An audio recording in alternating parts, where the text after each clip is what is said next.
Tov, shalom, ouvracha, chers amis, nous sommes aujourd'hui le mardi 10 du mois de septembre et nous sommes le Zaïn du mois de Elul. Nous commençons notre premier jour de la journée.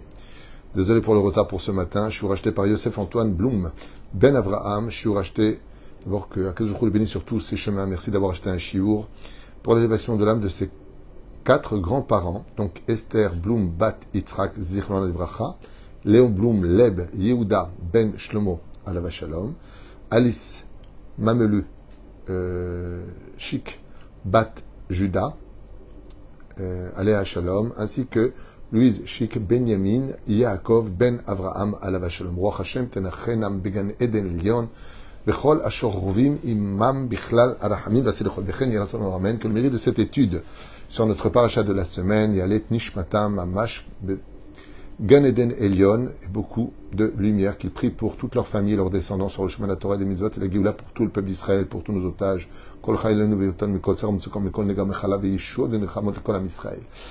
On commence tout de suite notre shiur avec un sujet qui nous concerne tellement tous. Dans cette paracha explosive de Kitetse, qui pour moi a un synonyme. C'est vrai que ça veut dire Kitetse la milchama la oivecha, quand tu sortiras en guerre contre tes ennemis. On peut dire que cette paracha l'emporte la main haute sur toutes les lois qui concernent la famille juive, le couple, la concrétisation du couple. On peut dire franchement que du début jusqu'à la fin, on parle de beaucoup de sujets. Donc je vous en ai noté quelques-uns pour les partager avec vous, pour ceux qui veulent savoir un petit peu les sujets de cette paracha. Donc je n'ai pas tout noté, mais en tout cas une partie importante. Shivia, quand tu sortiras en guerre et tu trouves donc dans une milchemet reshut, c'est-à-dire une guerre qui n'est pas une obligation, mais une guerre de protection ou autre, eh bien, tu verras une très belle femme parmi les captives, tu auras le droit, sous certaines conditions, de l'épouser, quand elle va en les dire pendant plusieurs mois chez toi à la maison, et tu réfléchiras bien à ne pas te laisser berner par les apparences, car le plus important du mariage, nous disait Chachamim, c'est avec qui tu te maries et non pas ce qu'elle représente physiquement, même si c'est important, mais ça ne doit pas être le plus important. Ensuite, on nous parle ici de la justice de l'héritage entre deux enfants qui viennent de deux mères différents. Le Bechor a toujours primauté double part sur les autres, nous dit la Torah. Ensuite, l'enfant qui va naître d'une union qui n'était pas saine donnera un enfant qui sera sorer ou moré, un enfant rebelle, avec des conditions très bizarres dans la Torah jusqu'à la mise à mort de cet enfant. De quoi est-ce qu'on parle? Ne vous inquiétez pas, la Gemara nous dit il n'y a jamais eu ça, il n'y aura jamais ça. C'est juste une façon d'expliquer la gravité des choses à un enfant qui ne respecte pas ses parents. Ensuite, Mizad Gvuratamet ma Hermeol Lotalin à la haie, tu ne laisseras pas le mort attendre. Il y a une mitzvah d'enterrer le plus vite possible le défunt, donc on reste toujours malgré tout dans l'ambiance familiale. Ashavat Aveda, si ton prochain a perdu un objet, un animal ou autre, tu as le devoir de le garder chez toi jusqu'à ce qu'il le retrouve. Ensuite, de ne pas laisser son frère dans la difficulté alors que tu aurais pu l'aider. Dans le cas de la Torah, on parle de l'animal qui est sur le point de s'effondrer avec la marchandise, donc tu devras l'aider. Et ne pas faire semblant de ne pas l'avoir vu. Ce matin, je vous fais une confidence. J'étais au téléphone, il y a une personne comme ça qui vient me demander de la tzedaka. Et bon, je suis au téléphone, alors j'aurais peut-être dû arrêter et m'occuper comme j'aurais pu de cette personne.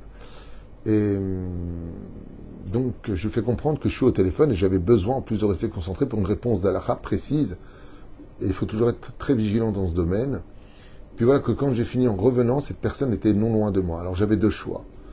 Ou passer et l'ignorer. Elle est parvenue vers moi, donc elle était juste à 4-5 mètres devant moi. Ou aller vers elle, cette personne, et lui dire au fait, maintenant j'ai fini, Bevakasha, je vous donne ce que je peux. Et c'est vraiment cette épreuve, comment elle vient à toi de façon incroyable, parce que tu as du Yetzirah qui dit, bon, c'est Mina Shamem, si elle ne te voit pas maintenant que cette personne est loin, c'est qu'elle a peut-être eu, ailleurs. Et il y a marqué Lotit Alem. Fais pas semblant de ne pas avoir vu. Donc j'ai choisi la deuxième option, d'aller la voir, cette personne, en lui disant, voilà, excusez-moi, tout à l'heure je suis occupé, je vous en prie, voilà ce que je peux faire pour vous. Et c'est vraiment la parashat men. De Saïa, de tout faire pour aider chaque juif à retrouver le sourire et du réconfort. Lotil Bash, alors l'interdiction, bien sûr, de ne pas porter des vêtements d'homme pour une femme et de ne pas porter de vêtements de femme pour un homme, on reste toujours dans la famille, vous le constatez. Le Shiloh Haken sort un peu du sujet. Le fait de renvoyer la mère et de prendre les oisillons, ça reste toujours quand même dans l'entendement de la famille. Mitzvat Maake une barrière au-dessus du toit pour protéger les enfants ou toute personne de tomber. On parle encore de la famille. Sur Kol Kilaïm, tous les interdits mélangés dans la Torah figurent ici dans cette paracha. Ne pas faire un mauvais nom à sa femme, Bar Minan. Tu prétendais qu'elle était peut-être... elle a prétendu qu'elle était vierge, elle n'était pas vierge, qu'elle était vierge. Alors ici, on a tous les dynimes, on a toutes les lois, mais fais attention de ne jamais faire un mauvais nom à celui qui a été ton conjoint. Surtout aujourd'hui dans les réseaux sociaux, Hashem Shmor Virachem. Ensuite, le Havon Eshet Ish, l'interdiction de prendre une femme mariée, la mise à mort de la femme qui a trompé son mari, de celui qui était l'amant. Dans la paracha, le din du viol, Hashem Shmor Virachem, d'un homme qui viole une femme dans les champs, et cette femme, on va crier, donc elle est pure, elle reste innocente, lui par contre sera mise à mort, ou alors il l'épousera ou il paiera une très forte amende, il l'épousera et ne pourra plus jamais la répudier. Enfin voilà, il y a beaucoup de lois. Ensuite, les dynimes des mamzerim, qui peut se marier avec une fille juive, qui ne peut pas se marier avec une fille juive. Quel est le din du mamzer, du bâtard, celui qui vient d'une union interdite, d'une femme qui a trompé son mari, entre autres. Celui qui a un problème de stérilité, qui a pris un coup dans les parties et qui maintenant ne peut plus avoir d'enfants. Est-ce qu'il peut épouser pas une juive? Est-ce qu'il prend une cananéenne,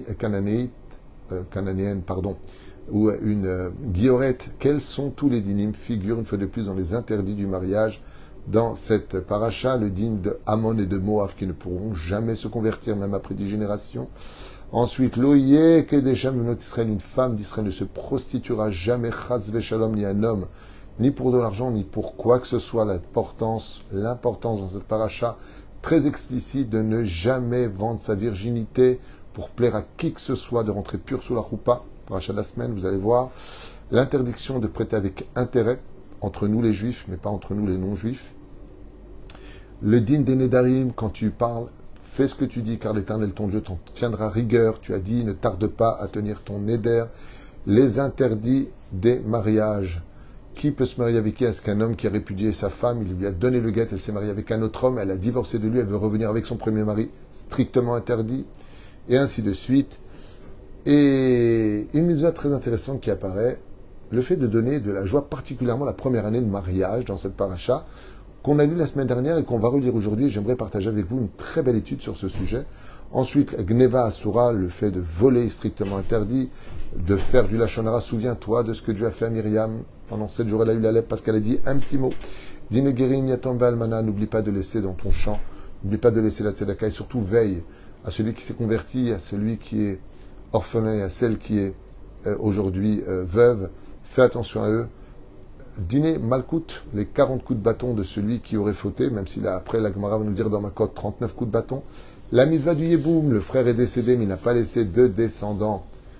Alors le frère devra épouser sa belle-sœur s'il le veut, sinon, il prendra la fameuse sandale, comme c'est marqué dans la paracha. Faire attention de ne pas voler son prochain, même avec une balance. Faire très attention à cela. Et ça finit avec, souviens-toi de ce que t'as fait Amalek sur le chemin quand tu sortais du pays d'Égypte. Alors nous commençons maintenant, vous voyez que les sujets sont quand même assez importants, mais ils tournent tous autour de la pureté familiale, Veillez Machanecha Kadosh, que ton camp soit Kadosh. On parle vraiment de tout ce qui touche essentiellement la famille dans cette paracha. Nous sommes dans le chapitre 24, verset 5, qui nous dit Ki kach ish isha chadasha. Le jour où tu te maries, tu prends une nouvelle femme, okay? Lo yetse batsava, tu ne sortiras pas en guerre, tu ne vas pas à l'armée. Velo yavor alav lechol davar naki iye leveto shana echat visimach et ishto asher lakach. Et cet homme-là, il va pas à l'armée, et il devra donner de la joie. Et un mot qui est très bizarre, écoutez bien, lechol davar naki, propre, tu dois être propre. On doit toujours être propre. Et c'est très inquiétant, parce que si je m'en réfère à la Torah, j'aurais pu penser quelque chose de dramatique. Regardez ce qui est marqué dans le texte. On va expliquer, ne vous inquiétez pas. Je vous conseille de vous brancher, d'écouter ce cours pour les Shlom Bayit. Nifla Vinisgav. Kedai, d'écouter, celui qui veut. Si je m'en réfère à ce qui est marqué, Ki kach ish isha hadasha. Donc tu te maries, tu fais une choupa, Mazel Tov. Lo yetse batsava, tu vas pas à l'armée la première année. Lo yavor alav lechol davar rien d'autre que de rester avec ta femme, naki, propre. Yeleveto shana echat, la première année seulement donc. Visimach et ishto asher lakach, il donnera de la joie à la femme qu'il a pris. Si je m'en réfère à ce qui a marqué, c'est dramatique. Ça voudrait dire que j'ai la mitzvah de donner de la joie à ma femme que la première année. Simach ishto shana rishona. C'est incroyable. Et puis pourquoi on parle de mot naki, d'être propre? Ça veut dire la première année, alors on prend une douche tous les jours, on a une façon d'exister tous les jours, et ça voudrait dire qu'après on peut être melouchlach, c'est-à-dire sale. Mais de quoi nous parle la Torah? Surtout qu'ici apparaît une question explosive, mais vraiment explosive. Pourquoi il y a marqué que la première année, tu n'iras pas à l'armée? Ok. Et si le but, c'est de rester près de son épouse, de lui donner de la joie, d'être près d'elle, alors il aurait fallu rajouter, je sais pas moi, des exemples, ils peuvent être très nombreux. Ne rentre pas tard le soir, arrête de fréquenter trop tes copains, jouer à la PlayStation avec eux, lève-toi plus tôt, rentre plus tôt, moins d'amis la première année, moins de voyages.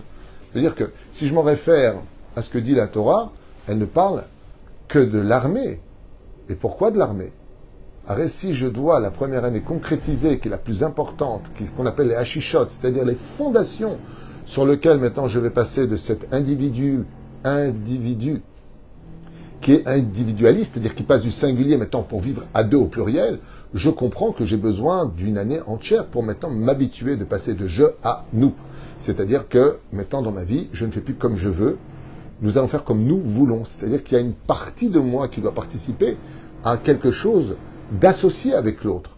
Et donc si je m'en réfère à cela, eh bien, toute absence, non pas simplement d'être à l'armée ou d'être en voyage, ou de rentrer tous les soirs très tard, c'est la première année de mariage, la Torah aurait dû nous dire, ni le mot armée, ni le mot quoi que ce soit. La première année, tu devras rester le plus possible avec ta femme, le temps de bien vous habituer l'un à l'autre, de bien vous connaître, de bien communiquer, de créer une vraie confiance, de créer quelque chose de solide sur lequel ensuite, la première année, elle va tomber enceinte, changement hormonal, nouvelle personne qui vient au sein de la société et de la vie familiale.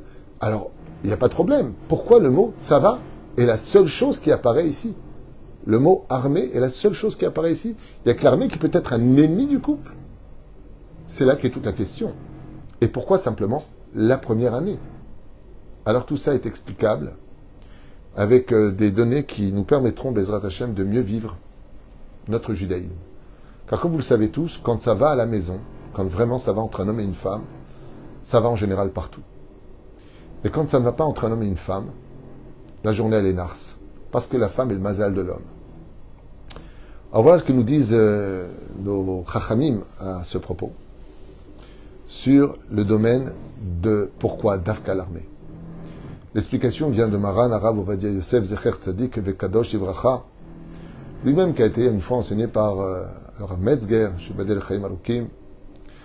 C'est que le problème de l'armée, et pourquoi pas les voyages, ou le travail, ou les affaires, ou les amis, eh bien parce que l'armée est un lieu qui manque de courtoisie. C'est un uniforme qui te change ta façon d'exister, ta façon d'être, c'est des grades. Et puis à l'armée, on donne des ordres, il y a des tensions, il y a des restrictions, et ça va provoquer automatiquement un langage dictatural, et on va s'habituer à donner des ordres sans lesquels on n'attendra aucune réponse. Quand on donne un ordre, quand on est commandant dans un camp militaire, on donne un ordre, on ne va pas commencer à discuter avec le caporal pendant 3 heures. Le commandant a donné un ordre, oui, mon commandant, et on part de l'autre côté. Mais la reine et Chachamim nous disent, c'est pour cela que la Torah va nous dire qu'on parle du camp militaire. La première année ne commence pas, chas v'shalom, chez toi à te comporter si tu étais parti à l'armée comme quelqu'un qui donne des ordres. Ta femme, c'est pas un soldat, c'est ton épouse. Tes enfants, c'est pas un camp militaire la maison. La reine Ombrim rabotenu comme ça, expliquait le Rav Yosef, ainsi ne te comporte surtout pas comme un commandant chez toi, ne fais pas de ta maison un camp militaire. Alors qu'est-ce que veut dire le mot naki, être propre? Eh bien parce que la première année, chacun veut imposer ses lois. Je n'aime pas, j'ai pas l'habitude, je ne veux pas. Oh, on n'est pas dans le camp militaire ici. Le mariage, c'est plus je, c'est nous. Moi, j'ai envie de. Alors, on va discuter, on va voir comment on va régler les choses. Comment on peut se faire plaisir avec une bouche propre. La shon naki, ça veut dire quoi la shon naki? On ne donne pas des ordres, on discute. On explique, on argumente, on parle, tout simplement. La reine chié, le Rav Ovadia dit, naki, la shon nekia, comme on lui dit pour le mariage, shalom vereut, que tout soit rempli de paix, que tout soit rempli d'harmonie à la maison. Le simach et ishto, et tu auras le devoir de donner de la joie à ta chère et tendre épouse. Une fois, le Rav Yana Medger témoigne que, alors qu'il sortait d'un cours, Maran Rav Ovadia Yosef, juste entre Kippour et Sukkot, pour donner des jours de Torah, Bezrat Hashem, donner un peu de force pour continuer les fêtes dans la joie, sa Marta Bechagecha. Il voit un élève qui vient vers lui et qui lui dit, Kvod Harav, est-ce que mon étrog, je viens de l'acheter et tout ça? Qu'est-ce que vous en pensez? Le Rav, il le regarde, il lui dit, écoute, il est très très méoudar, il est très bien, mais combien tu l'as payé? Il lui a dit plus de $100. Et le Rav Ovadia, il a dit plus de $100, mais est-ce que tu as acheté au moins une belle robe à ta femme pour les fêtes? Elle dit, Kvod Harav, c'est pas le sujet, ma femme. Moi, je te parle du étrog. Et le Rav Ovadia lui a dit, moi, je vous parle de votre épouse. Est-ce que vous lui avez fait un cadeau? Parce qu'il y a marqué Vesimach et Ishto. Alors il lui a dit oui, Vesimach et Ishto, mais la première année. Et il lui a dit Rav Ovadia quelque chose de nifla, écoutez bien. Il lui a dit, d'abord et avant tout, sache une chose. Dans le ciel, quand tu prends un étrog qui représente le cœur au niveau des membres du corps humain, le étrog représente le cœur.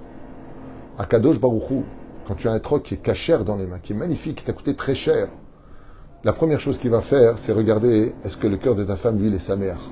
Est-ce que le étrog, où la femme n'a pas de mitzvah de tenir les arbat aminim qui correspondent à Yud Kevavke, elle n'a pas cette mitzvah-là. Mais à Kadosh Baruch Hu, il vérifie comment le étrog, il est cachère, mais il vérifie aussi combien le cœur de ta femme, il est heureux. Combien tu l'as satisfait. Combien tu lui as donné de joie. Pourquoi? Parce qu'elle est l'équipe de la mitzvah d'Asuka. Mitzvah Shazman Grama. La reine de Rav Ovadia, il lui a dit, il aurait été préférable que tu achètes un étrog à $50 et que les autres $50, tu les mettes pour acheter une jolie robe à ton épouse, pour elle aussi lui donner un étrog qui soit pur dans son corps, qui soit naki. Naki, parce que c'est vrai que le étrog doit être propre, comme vous le savez, au sein de la halacha. Et la reine, d'ailleurs, regardez bien, quand on voit les initiales dans la Torah du mot Naki iye leveto shana, propre tu seras dans ta demeure la première année. Naki, ça finit par la lettre Yud. Iye, ça finit par la lettre He. Leveto, ça finit par la lettre Vav. Shana, ça finit par la lettre He. Ça fait Yud, Ke, Vav, Ke. Les Sofitivot, quand tu donnes de la joie à ta femme, la première année, selon le texte, la Shekhinah descend bénir le mari. Kol hakavod. Ça ne veut pas dire que le mari doit être une serpillière vis-à-vis de sa femme, tout ce qu'elle demande, c'est oui chérie. Même la femme ne le supporterait pas. Mais ça veut dire que tu dois toujours avoir un langage tel que le prescrit le Rambam. Alors le mot Shana, il revient encore en question. On a expliqué, ok, maintenant j'ai compris pourquoi l'armée, là-bas c'est oui mon commandant, bien mon commandant, rien ne se discute, c'est que des ordres, camp disciplinaire. Surtout pas. Très bien. On a compris maintenant pourquoi on demande la Shon Naki. Naki, ça veut dire toujours avoir un langage qui est propre. On a compris. Mais le mot Shana, qu'est-ce que tu en fais? Alors tout ça c'est juste la première année, après tu deviens un monstre. Mais non.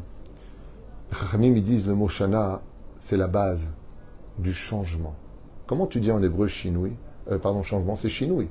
Shana veut dire le temps de t'habituer à changer pour apprendre à vivre en famille. Quitte ton égocentrisme, quitte ton côté et moi, et moi, et moi, dans les deux sens pour l'homme et pour la femme. Shana veut dire tu as 1 an maintenant de stage pour apprendre à changer pour toutes les années qui viendront. Regardez par exemple Rosh Hashanah va influencer sur 12 mois après lui, de Tishri jusqu'à Tishri. Donc ça fait que un Rosh Hashanah, pas Hashanim, parce qu'il va avoir une influence sur une longévité. Il dit la première année, c'est celle du changement pour mieux vivre maintenant différent de ce que tu étais avant. Il n'y a plus de je fais ce que je vais où je veux. Il n'y a plus de ça. Tishtane. Kotev Rambam Akadosh, Kayadoua, le Rambam, sur lequel d'ailleurs va se baser le Shulchan Aruch, sur les lois de l'homme et de la femme. Alors juste avant, j'aimerais juste faire un clin d'œil à tous les maris et vous dire, vous avez raison. Pour pouvoir être un bon mari, il faut aussi que la femme soit aimante, respectueuse, agréable, qu'elle soit là pour nous aussi. Ne serait-ce que quand on rentre, juste se lever avec un sourire. Bonsoir, mon mari. Vous savez combien de femmes divorcées ou seules, non mariées, rêveraient de dire cette phrase aujourd'hui? Combien il y en a? Alors, la femme a le devoir de respecter son mari, d'honorer son mari, de se faire belle pour lui, de le sauver de la faute, et ainsi de suite. C'est sûr. Mais le Rambam nous parle aussi des obligations de l'homme vis-à-vis de la femme, et je vous les lis directement. Vechen sivu chachamim. Ainsi ont ordonné nos chachamim. Chez Adam mechabed et ishto yoter migufo. Tu dois respecter ta propre épouse plus que ce que tu aurais du respect pour toi-même. Veohava kegufo. Et tu dois l'aimer autant que tu t'aimes. V'im yesh lo mamon arbe. Et si Dieu t'a comblé d'argent, alors marbe betovata kefi mamon. Alors tu devras aussi, selon tes moyens, lui donner une place près de toi. Je ne parle pas maintenant du eskem mammon, dans le cas où l'homme avait beaucoup de biens, il vient de se marier avec une femme, il ne sait pas où il va avec elle, il veut faire un eskem mammon, c'est-à-dire ce qui est à moi est à moi, ce qui est à toi est à toi, parce que on ne sait pas où on va. Comme je l'ai souvent expliqué, quand on crée une vraie histoire de confiance et d'amour entre un couple, ces questions-là, elles n'existent plus. Aval, quand on voit qu'il y a des intérêts et que ça se dispute beaucoup, mieux vaut faire un eskem mammon, je le dis ouvertement, c'est préférable. Velo y-a-t-il allé à Emma? Le mari ne devra pas imposer une crainte yétera pour rien. C'est bizarre, le mot yétera, en plus dans la phrase du Rambam, il est surprenant. Lo y-a-t-il allé à Emma yétera? Tu ne devras pas imposer de crainte pour rien, en plus. Yétera, c'est en plus. Ça veut dire que le mari doit quand même imposer une forme de respect et de distance entre son épouse et lui. C'est pas qu'il se prend supérieur à elle. C'est que si la femme n'a pas d'estime pour son mari, de crainte de le froisser, si elle s'énerve, parce que la femme est pleine de feu, elle a une vie qui est très dure, elle peut très vite s'enflammer et mal lui parler. La reine, le mari doit lui faire comprendre qu'il n'est pas un acquis.